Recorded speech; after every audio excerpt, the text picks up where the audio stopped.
accompagner la révolution numérique, nous proposons de vous présenter les résultats d'une recherche en sciences humaines en sortant des sentiers battus.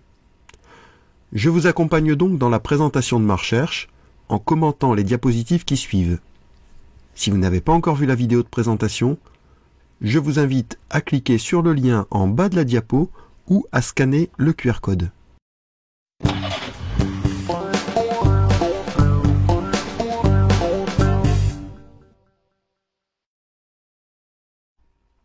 Dans cette vidéo, nous vous présentons des résultats stylisés. Une autre vidéo plus technique au plan méthodologique croise les données et s'appuie sur des analyses factorielles.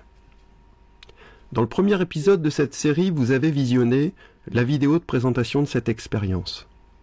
De la petite section de maternelle au CM2, toutes les classes, hormis le CP, y ont participé. Les élèves étaient scolarisés dans des écoles au profil très différent. L'une est au centre d'une grande ville, associée au conservatoire de musique. Et bien qu'étant une école publique, les enfants y entrent après une série de tests et font l'objet d'une sélection. La deuxième école est une école classée REP+, dans le bassin minier du Pas-de-Calais.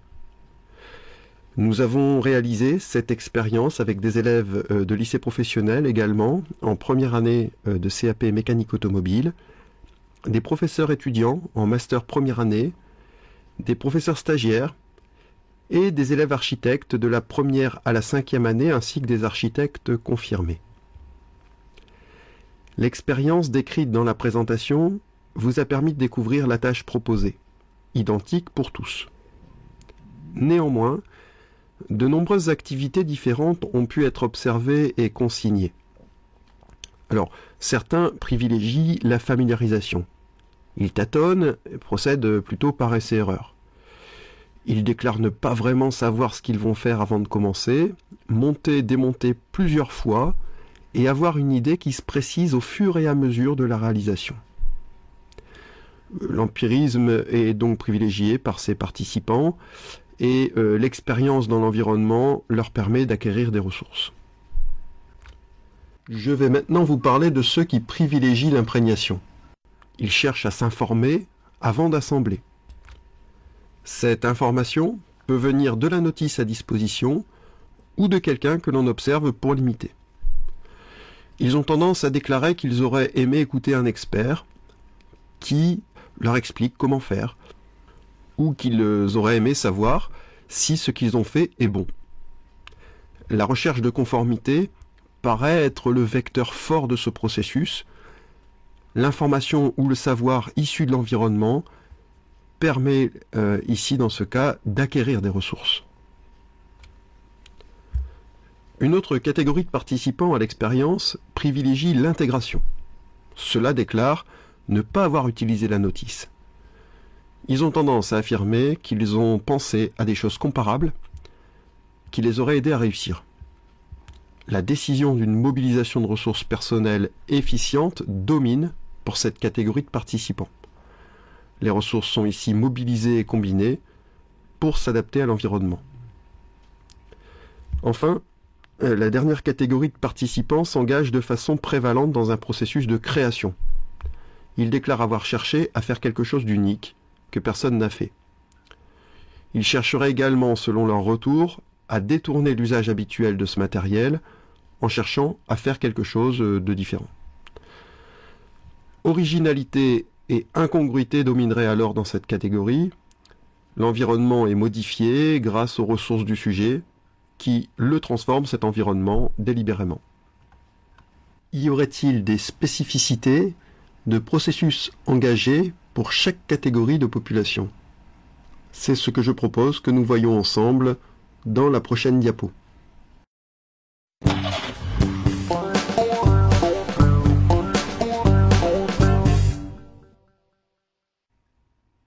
On retrouve sur ce graphique en abscisse les différentes populations de l'expérience. En ordonnée, nous avons trié dans chaque population la part d'élèves qui engagent chaque processus. On observe donc le pourcentage d'entre eux qui ont un score fort dans ce processus. Par exemple, voici le processus de familiarisation pour chaque catégorie de population. Observons plus particulièrement les moyennes sections. La hauteur du rectangle correspond à une fréquence relative. Ici, 60% des moyennes sections ont une tendance forte à la familiarisation dans cette tâche. On observe peu de familiarisation par contre chez les petites sections ou chez les CE1 et on retrouve beaucoup de familiarisation chez les architectes. Voici donc maintenant les autres processus. L'imprégnation, l'intégration et la création. On peut remarquer que les processus fonctionnent comme un jeu de pistons et que chacun dominera les autres à un moment donné. Nous parlons alors de prévalence de processus.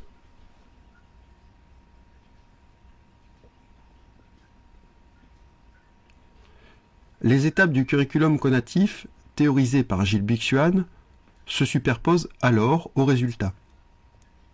Une étape émotionnelle, avec une mobilisation faible, où l'émotion domine et semble inhiber le sujet. Une étape fonctionnelle, durant laquelle le processus de familiarisation est prévalent. La question qui domine le sujet, dans ce cas, pourrait se résumer à « mais comment ça marche ?» Une étape technique, durant laquelle le processus d'imprégnation est prévalent. Les questions qui dominent le sujet, dans ce cas, pourraient se résumer à « comment font ceux qui réussissent mieux que moi ? Que savent les experts ?» Une étape contextuelle, qui, comme on le voit, puise encore dans l'imprégnation, mais est marquée par une nouvelle forme de familiarisation, plus élaborée, un tâtonnement qui s'appuie sur des ressources acquises par apprentissage. C'est pour cette raison qu'on qualifie également cette étape de technico-fonctionnelle. On observe d'ailleurs que la fonctionnalité tend à prendre de plus en plus d'importance au profit de l'imprégnation. Le sujet cherche à agir à bon escient dans un environnement auquel il s'adapte de façon particulièrement efficiente.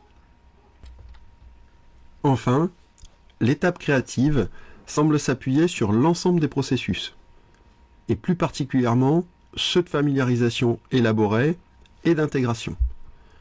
Le processus créatif est en cela particulièrement riche en ressources sollicitées. Les processus inspirés par la théorie de Gilles Bixuan semblent donc bien être une théorie fractale du curriculum conatif, c'est-à-dire une reproduction du modèle par changement d'échelle, un modèle analogique au premier dans ce même modèle. Néanmoins, à l'échelle des processus, ceci ne fonctionne pas en étapes. Nous le voyons ici, et nous le verrons encore davantage dans les diapositives suivantes.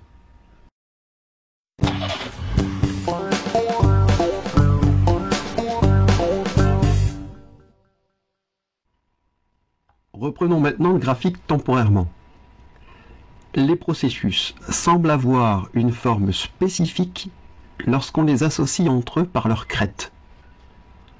On peut observer qu'à chaque étape, ces formes semblent analogues. Là encore, le modèle que nous proposons est fractal.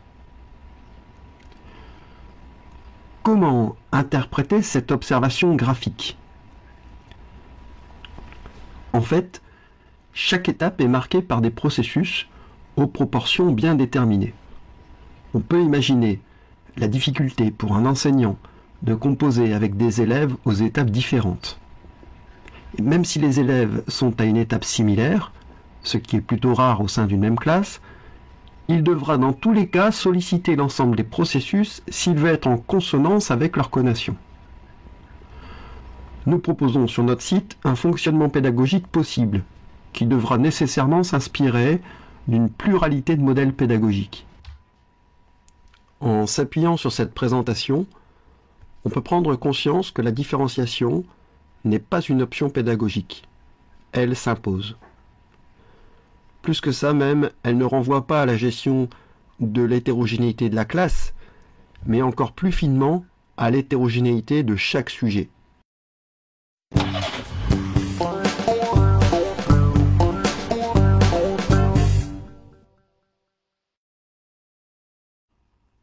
Autre stylisation. Reprenons le graphique de base et essayons de suivre le cheminement de chaque processus en passant par les crêtes. Nous assistons à des effets de vague. Ces effets de vague ont été théorisés par Elliott dans l'analyse des marchés financiers.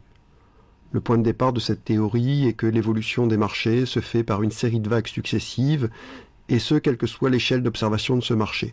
En cela, il a lui aussi développé un modèle fractal, et on pourrait lui attribuer la paternité, même si finalement ce serait plutôt Benoît Mandelbrot, selon Wikipédia, qui aurait découvert la théorie des fractales et qui l'aurait vulgarisée à travers plusieurs de ses ouvrages. Pour revenir à notre étude, comment interpréter ces effets de vague? On observe que les processus sont instables. Plus particulièrement pour les processus de familiarisation et d'imprégnation, on observe des phases dépressives après les phases prévalentes. Là encore, les conséquences pédagogiques sont incontournables. Les progressions linéaires, qui vont du simple au complexe, doivent faire l'objet des plus grandes réserves, et les planifications d'enseignement doivent prendre en compte ces observations qui suivent une logique non spécifique à une discipline ou à un champ particulier.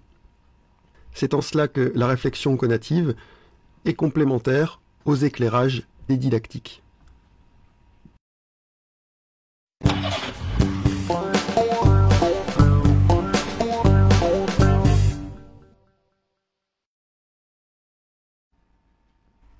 Peut-être vous êtes-vous dit que les processus suivent une logique liée au développement. Évidemment, le développement joue un rôle, mais est-il si déterminant? C'est ce que nous allons voir dans la diapo suivante.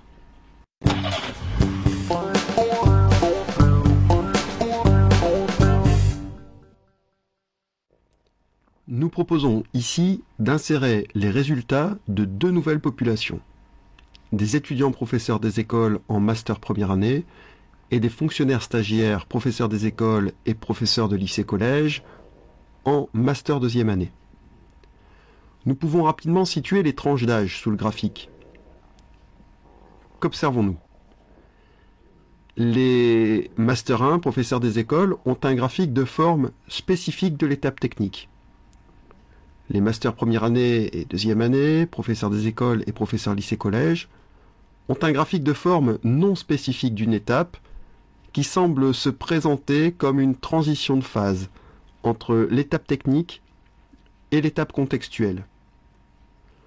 Le volume des processus de familiarisation et d'intégration augmente, alors que le volume du processus d'imprégnation diminue, ce qui est caractéristique de l'étape contextuelle. Le désordre, si on peut l'appeler ainsi, semble annoncer une nouvelle organisation, symptomatique de l'étape 4 chez Gilles Buxuan. Nous n'écartons donc pas les effets du développement, mais pouvons constater qu'à développement égal, les profils conatifs sont différents. Il y a donc bien des effets d'apprentissage et d'éducation qu'il s'agira d'explorer.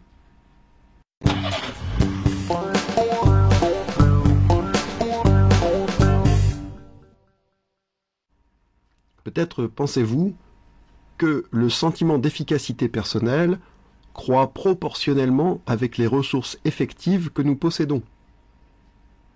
Sur cette question, nous avons recueilli des éléments juste avant l'épreuve de la capsule et juste après. Voici les résultats.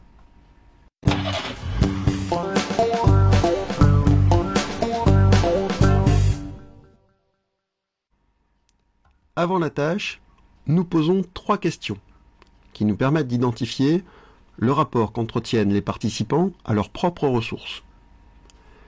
La réflexion conative peut difficilement s'abstraire d'une bonne connaissance du sujet et de ce que l'on pourrait appeler ses rapports à lui-même. Tous les items que nous présentons sont statistiquement très significatifs lorsque l'on compare les populations entre elles. Les 2 premiers items interrogent le rapport de chacun à ce que nous avons appelé les bonnes connaissances, les bonnes techniques et la nécessité du modèle. On peut remarquer que plus les sujets avancent dans le curriculum conatif, moins ils attendent d'apports et de cadres de référence. On pourrait alors conclure qu'ils gagnent en confiance et s'émancipent. C'est certainement le cas. Mais il faut apporter une nuance. Lorsque l'on demande aux participants de situer généralement leur rapport aux tâches dans le domaine de la construction et de l'assemblage, les scores sont d'autant plus faibles que les sujets sont riches en ressources. Pour le dire autrement, les tâches leur paraissent d'une façon générale de plus en plus complexes. Logique, me direz-vous. Plus on a de ressources, plus on s'engage dans des tâches complexes. Qu'en est-il alors de l'épreuve de la capsule, une tâche aussi spécifique et simple d'apparence? Que déclarent les participants à l'issue de cette épreuve? Voici les résultats. Comme nous l'avions observé dans un autre recueil de données, dans des tâches motrices et des tâches de logique, les plus armés en ressources sont ceux qui déclarent le moins que la tâche est facile. Notre hypothèse est que le volume de ressources doit certainement renvoyer les sujets compétents à une grande diversité de possibilités qui complexifient la tâche.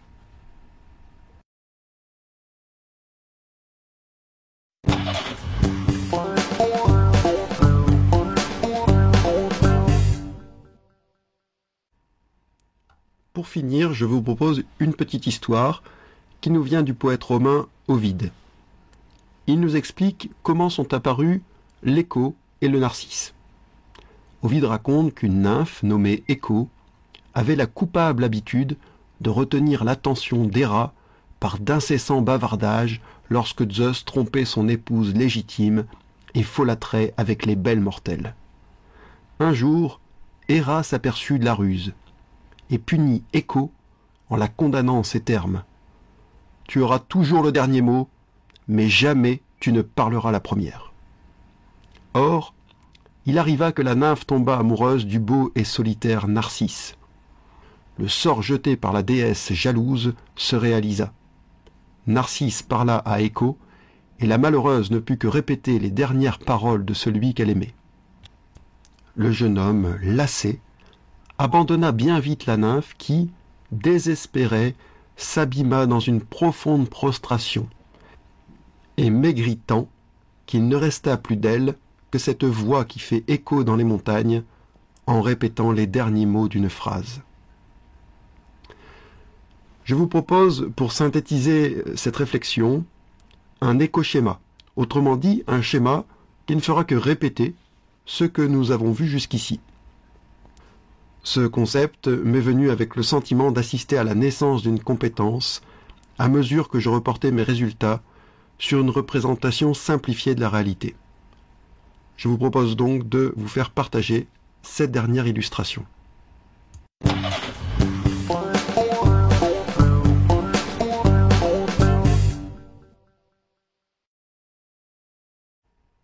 Tout d'abord, plaçons deux axes qui renvoient tout enseignant à deux réalités.